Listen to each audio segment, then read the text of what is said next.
జై ముదిరాజ్, జై పెద్దమ్మ తల్లి, జై మెపా. నేను డాక్టర్ కొత్తగట్టు శ్రీనివాస్ ముదిరాజ్, మెపా ఫౌండర్ మెంబర్ని, అదేవిధంగా వ్యవస్థాపక అధ్యక్షుడిని. ఈ నెల మే 25వ తారీఖున ములుగు వెంకటాపూర్లో జరిగే ముదిరాజ్ సింహ గర్జనకి ముదిరాజులందరూ కూడా వేలాదిగా తరలి వచ్చి ఈ సభను సక్సెస్ చేయవలసిందిగా అందరికీ మనవి చేస్తున్నా. ముఖ్యంగా ఏంటంటే, మనం ఎన్నో ఏళ్ళుగా ఎదురు చూస్తున్నటువంటి మన చిరకాల స్వప్నమైనటువంటి బీసీడీ నుండి బీసీఏకి మార్చే దానికోసం, ఆ కొట్లాట కోసం, ఆ ఉద్యమం కోసం ఇవాళ మనం ఒక భారీ బహిరంగ సభను ఏర్పాటు చేసుకున్నాం. మరి దీనికి రాజకీయాలకు అతీతంగా, అనేక సంఘాలకు అతీతంగా, ఈ సంఘం ఆ సంఘం అనేది ఏం లేదు, అందరినీ మేము పిలుస్తున్నాం. ముదిరాజు పెద్దలందరినీ పిలుస్తున్నాం, రాష్ట్ర స్థాయి నాయకులను పిలుస్తున్నాం, జిల్లా స్థాయి నాయకులను, మండల స్థాయి నాయకులను, గ్రామ స్థాయి నాయకులు అందరినీ కూడా కలుపుకొని మేము ఈ సభను ఏర్పాటు చేస్తున్నాం. ఈ సభ ఎవరి కోసమో కాదు, మనందరి కోసం, మన పిల్లల భవిష్యత్తు కోసం, మన ముందు తరాల కోసం మరి ఈ యొక్క సభను ఏర్పాటు చేస్తున్నాం. కాబట్టి ప్రతి ఒక్కరు కూడా వచ్చే ఆదివారం మే 25వ తారీఖున హాజరు కావాలని, ఈ సభను సక్సెస్ చేయాలని చెప్పి మెపా రాష్ట్ర కార్యవర్గం తరపున మరొక్కసారి విన్నపం చేసుకుంటున్నాం. సోదరులారా, మనం గత 20 ఏళ్ల నుంచి ఈ పోరాటం చేస్తూనే ఉన్నాం. చివరిసారి మరి టీఆర్ఎస్ గవర్నమెంట్ కూడా ముదిరాజులకు ఒక్క సీటు కూడా ఇవ్వని టైంలో మనం ఉద్యమం చేసినాం. మరి అలా మరి కాంగ్రెస్ ప్రభుత్వం వచ్చింది. ఈ కాంగ్రెస్ ప్రభుత్వం, గౌరవ ముఖ్యమంత్రి గారు శ్రీ రేవంత్ రెడ్డి గారు మరి కాంగ్రెస్ తెలంగాణ మేనిఫెస్టోలోనే ముదిరాజులకు బీసీడీ నుంచి ఏకి మారుస్తామని చెప్పి మేనిఫెస్టోలో పెట్టింది. మరి మేనిఫెస్టోలో పెట్టిన విధంగా వారు బీసీడీ నుంచి ఏకి మార్చాలని మనం మరి వాళ్ళకి రిప్రజెంట్ చేసేయడానికే ఈ మీటింగ్ పెడుతున్నాం. గౌరవనీయులైన ములుగు ఎమ్మెల్యే గారు, మరి మంత్రి గారు అయినటువంటి గౌరవనీయుల సీతక్క గారిని మనం ఇన్వైట్ చేస్తున్నాం. భూపాలపల్లి ఎమ్మెల్యే గారిని మనం ఇన్వైట్ చేస్తున్నాం. మరి వీరంతా కూడా కాంగ్రెస్ నుంచి ఎన్నుకోబడినటువంటి ప్రజాప్రతినిధులు, ముఖ్యమంత్రికి అతి సన్నిహితమైనటువంటి వ్యక్తులు, వారందరినీ కూడా వేడుకుంటున్నాం. వారందరికీ కూడా రిప్రజెంట్ చేస్తున్నాం, మరి మనల్ని బీసీడీ నుంచి ఏకి మార్చమని. ఈ సభ సక్సెస్ ద్వారా మరి మనం ఈ ముఖ్యమంత్రి గారికి, రేవంత్ రెడ్డి గారికి ఈ యొక్క సమాచారాన్ని తెలియజేసే బాధ్యత ప్రతి ఒక్కరి మీద ఉందని చెప్పి మరొకసారి తెలియజేసుకుంటూ, మరి దీనికోసం మన మెపా కార్యవర్గం అంతా అహర్నిశలు కృషి చేస్తుంది. వారందరినీ కూడా మరి దీనికోసం సమాయత్తమైన కాబట్టి సాయంత్రం 4 గంటలకు మనకు గట్టమ్మ తల్లి దగ్గర మనకు బైక్ ర్యాలీ, కార్ ర్యాలీ ఉంటుంది. దాని తర్వాత ములుగు వెంకటాపూర్లో భారీ బహిరంగ సభను ఏర్పాటు చేసినాం.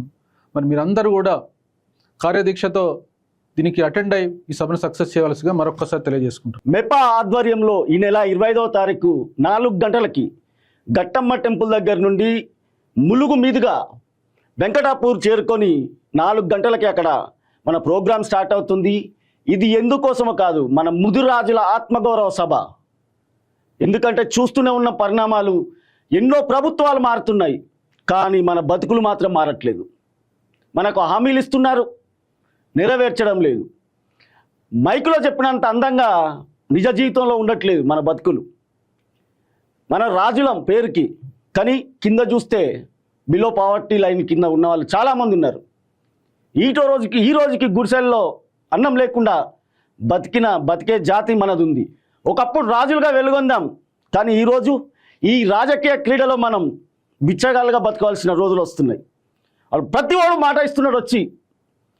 మొన్న చేసిన కులగణనలో ముదిరాజులు మొదటి స్థానంలో నిలిచారు బీసీల్లో. అయినా ప్రభుత్వాలు డిక్లరేషన్ ఇస్తున్నాయి, కానీ మన ఫీల్డ్లో రియాలిటీలో లేదు. కాబట్టి మన హక్కుల కోసం మనమే పోరాడాలి. మనకెంత ధైర్యం అంటే, మనకు ఒక పండుగ సాయన్న, రాబిన్హుడ్, పోలీస్ కిస్టన్న, ఇట్లా చెప్పుకుంటూ పోతే చాలామంది గొప్ప గొప్ప వ్యక్తులు ఉన్నారు చరిత్రలో. తొలి మేయర్, హైదరాబాద్ తొలి మేయర్ కృష్ణస్వామి ముదిరాజ్. మనకు గుండె ధైర్యం ఎక్కువ, ఎవరితోనైనా పోరాడడానికి సిద్ధంగా ఉంటాం. కానీ ఒక ఐక్యతే లోపించింది. అన్ని ఐక్యతగా కలిసి మనం ఉన్నామనుకో, నీ అబ్బా కొట్టొచ్చు, ఎవరిని పడతావా అని రోడ్డు మీదకి ఈడ్చుకురావచ్చు. ఈ ప్రభుత్వాలు దొంగ మాటలు చెప్తూ ఏ ప్రభుత్వం అయినా మనల్ని మోసం చేస్తూ బతుకుతుంది. అందుకే ఈ మెపా అనేది ఏ పార్టీ జెండాను మోయదు, ఎజెండాను అసలే మరవదు. ఈ మెపా ఏమేం కార్యక్రమాలు చేసిందో చాలామందికి తెలుసు. కుటుంబ పెద్ద చనిపోతే 1 లక్ష రూపాయలు ఆర్థిక సాయం చేసింది, వాడు ఇల్లు లేకపోతే కమలాపూర్లో, అది తెలుసు.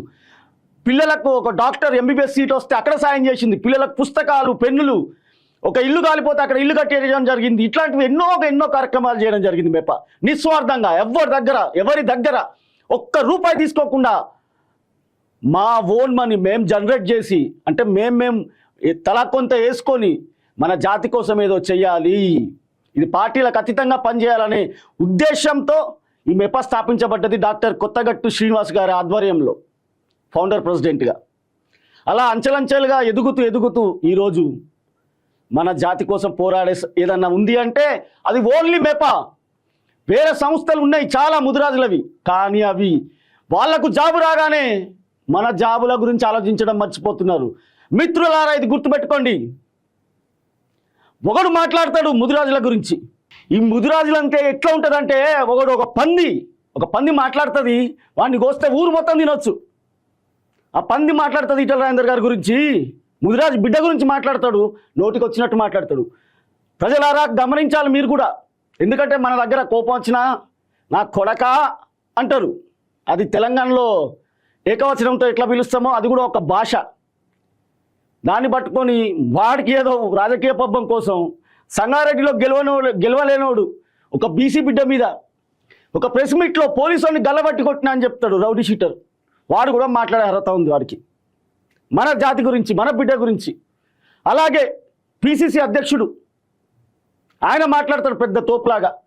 ఫస్ట్ అయ్యా ఢిల్లీకి పోయి నీ రాహుల్ గాంధీనా రాహుల్ ఖానా ముందు తేల్చుకొని వచ్చి అప్పుడు మాట్లాడు. ఈటల రాజేందర్ ముదిరాజా రెడ్డినా? ఈటల రాజేందర్ ఇంటి పెద్ద ఏది ఉంటే అదే ఉంటుంది. మరి నీ రాహుల్ గాంధీ లెక్క వేరేగా మార్చుకోలేము మేము. అర్థమైందా? ఫస్ట్ పోయి అడుగు నువ్వు ఒక నాయకునివైతే. ఇది మనం కలిసి లేకపోవడం వల్ల ఈ అగ్రజాతి కులహంకారులు మనల్ని వేరు చేసి, మనల్ని కలవకుండా చేసి అడ్జేస్తున్నారు. కాబట్టి మనం కలిసి పోరాడితే ఈ కొడుకుల్ని రోడ్ల మీదకి తీసుకురావచ్చు. పోలీస్ పటేల్ అని ఉండే ఊళ్ళల్లో తెలుసా మీకు మిత్రులారా? వాళ్ళ కింద రైట్ హ్యాండ్గా ఉండేది ముదిరాజే, గుర్తుపెట్టుకోండి. ఏదైనా వేటకెళ్ళినా ఎక్కడికి వెళ్ళినా ధైర్యం కోసం, వాళ్ళ ధైర్యం కోసం ముదిరాజుని ఎంట పెట్టుకోబట్టారు. అంత ధైర్యవంతులం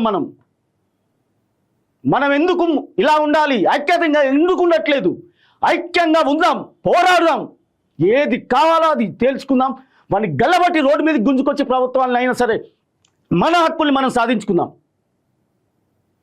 మనకు డి నుండి ఏకి మారుస్తా అని చెప్పేసి ప్రామిస్ చేసిన ప్రభుత్వాలు, ప్రతి ప్రభుత్వం ఒకప్పుడు కొంత ట్రై చేసి వచ్చి మళ్ళీ కేసులు వేయడం, మళ్ళీ వెనక్కి రావడం. ఇప్పటి ప్రభుత్వాలు అసలు వాటి గురించి పట్టించుకోవడం లేదు, డిక్లరేషన్లు మాత్రం చేస్తుంది. అలాగే 18 సంవత్సరాలు దాటిన ప్రతి యువకుడికి సభ్యత్వం ఇవ్వాలి, సొసైటీల్లో సభ్యత్వం ఇవ్వాలి. అలాగే 50 సంవత్సరాలు దాటిన ముదిరాజ్ వాళ్ళకి ఖచ్చితంగా పెన్షన్ ఇవ్వాలి, వేరే క్యాస్ట్ వాళ్ళకి ఇచ్చినట్టు. ముదిరాజ్ కార్పొరేషన్ ద్వారా ప్రతి ఏటా 100 కోట్ల బడ్జెట్ విడుదల చేయాలి మా కోసం. ప్రతి జిల్లాకి ముదిరాజ్ స్టడీ హాస్టల్ కట్టాలి మా పిల్లల ఎడ్యుకేషన్ కోసం అనేది డిమాండ్ మాది. డిస్ట్రిక్ట్ ఫిషరీస్కి సంబంధించిన వరకు 50% ఉద్యోగాలు, ఇప్పుడైతే వైన్ షాపులలో గౌడన్నలకు ఎట్లయితే ఇస్తున్నారో ఆ విధంగా మా పిల్లలకు 50% ఉద్యోగాలు ఇస్తే మాకు ఆర్థిక పరిపుష్టి పెరుగుద్ది, కుటుంబాలు బాగుపడతాయి అనేది మా డిమాండ్. అలాగే పెండింగ్లో ఉన్న ఇన్సూరెన్స్లు కూడా త్వరలో విడుదల చేయాలి ప్రభుత్వాలు. అలాగే రాబోయే ఎన్నికల్లో రాజకీయంగా మేము పోటీ చేస్తామని చెప్పేసి ఆర్థికంగా ఎదిగి ఉన్న ముదిరాజ్ బంధువులు ఎవరైనా ముందుకొస్తే వాళ్ళకి మొదటి ప్రాధాన్యత ఇవ్వాలి. ఎందుకంటే బీసీ జనాభాలో మొదటి స్థానంలో ఉంది ముదిరాజ్ జాతి. కాబట్టి తస్మత్ జాగ్రత్త. ప్రభుత్వాలు వీళ్ళు ఏమంటలేరు, విభజించి పాలించి రాజకీయాలు చేస్తాం మేము, వాడింది ఆట పాడింది పాట అనుకుంటారు. కొడుకులారా గుంజి కొడితే మళ్ళీ మీ ప్రభుత్వాలు రావు.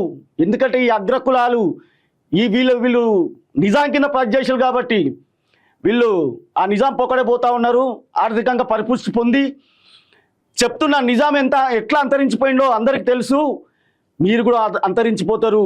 ఈ ముదిరాజ్ జాతితో పాటు బీసీ జాతి మొత్తం, పద్మశాలి, ముండూరు కాపు, గౌడ, ప్రతి ఒక్కరు బీసీలు ఏకమై ఏ రోజైనా నీ ప్రభుత్వాలను కూలగొడతారు బిడ్డ.